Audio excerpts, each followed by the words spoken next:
Sabe quando a gente vai tomar uma decisão financeira, por menor que seja, a gente para e pensa, mas será que a gente pensa só no hoje? Olha, nesta análise, vamos mergulhar numa força que é quase invisível, mas que é poderosíssima e que molda a nossa economia. Vamos ver como os nossos pensamentos sobre o amanhã estão agora mesmo mudando o nosso presente. E a pergunta que vai guiar a gente é exatamente essa. Quando alguém decide comprar algo, poupar, ou até mesmo quando uma empresa decide investir, o foco é só na situação atual? Ou será que o futuro tem um peso? E um peso decisivo nisso tudo? Para a gente entender a importância do futuro, primeiro a gente precisa dar um passo para trás. Vamos olhar para uma visão mais antiga, mais simples, de como a economia supostamente funcionava.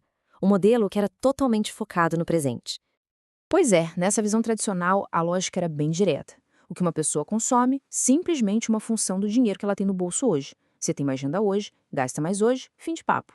E o mesmo raciocínio valia para as empresas.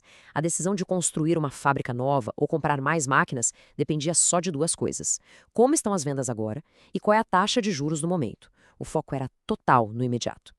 Só que vamos combinar, né? Será que o mundo funciona de um jeito tão simples assim? Uma pessoa ou uma empresa realmente age dessa forma? Imagina uma grande companhia tomando uma decisão que vai durar décadas olhando só para o balanço do último trimestre. Não parece fazer muito sentido. Pois é. E a resposta, como a gente vai ver, é um sonoro não. E é exatamente aqui que a nossa análise tem um ponto de virada. Tem uma peça que estava faltando nesse quebra-cabeça todo, sabe? Um ingrediente secreto que muda completamente as regras do jogo da economia. Essa peça, esse ingrediente que muda tudo, cabe numa única e poderosa palavra: expectativas. De repente, não é só o que se tem hoje que importa. O que realmente dita as nossas ações é o que a gente espera ter ou o que espera que aconteça amanhã. Ok, então vamos mergulhar nisso. E vamos começar pelo lado do consumidor. Como é que essas expectativas sobre o futuro alteram a forma como o dinheiro é gasto hoje na prática? Essa frase resume uma ideia que foi revolucionária, vinda de economistas como Friedman e Modigliani. A visão central é que as pessoas são, por natureza, previdentes. O consumo não depende só do salário que caiu na conta este mês. Depende, na verdade, da riqueza total de uma pessoa. E o que seria essa tal riqueza total? Bem, ela é a soma de duas partes. A primeira é a chamada riqueza não humana, que é o que a pessoa já tem: poupança, ações, imóveis. E a segunda parte, que é a mais fascinante, é a riqueza humana, que é basicamente uma projeção. É o valor presente de todos os salários que a pessoa espera ganhar ao longo de toda a sua vida. Isso tem uma implicação prática gigantesca. Pensa só, imagina que o governo anuncia que os impostos vão subir, mas só daqui a 2 anos. Mesmo que a renda hoje não mude em nada, a expectativa de renda lá na frente já diminuiu. E qual o resultado? Muita gente vai começar a poupar mais hoje para se preparar.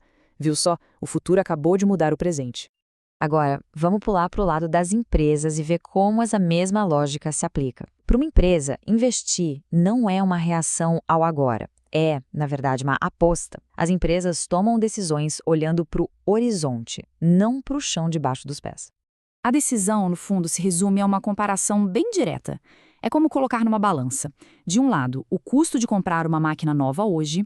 Do outro lado, o valor presente de todos os lucros que a empresa espera que essa máquina gere no futuro. Se o lado dos lucros esperados pesar mais, o investimento acontece. Simples assim.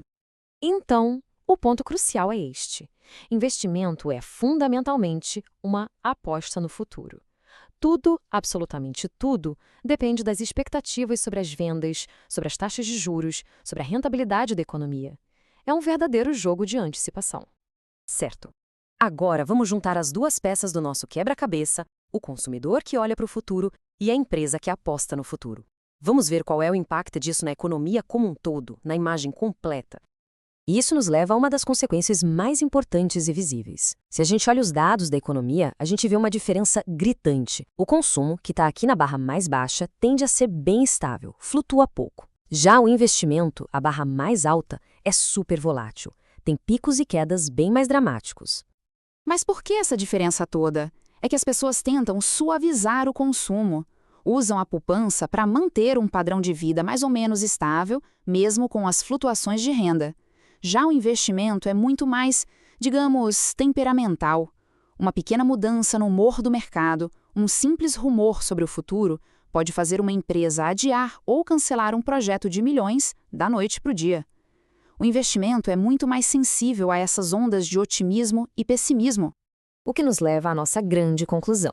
Aquele modelo econômico simples lá do começo, conhecido como curva IS, que descreve como o mercado de bens funciona, ele é, na verdade, fundamentalmente incompleto. Ele simplesmente não funciona se não incluir as expectativas. A demanda real na economia depende tanto do que está acontecendo hoje quanto das previsões sobre o amanhã.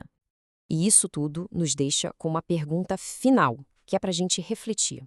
Se as decisões que movem a economia dependem tanto da psicologia humana, do otimismo e do pessimismo coletivo, como é que a gente pode, de fato, prever para onde essa economia vai? Essa talvez seja a pergunta de $1 milhão da macroeconomia moderna.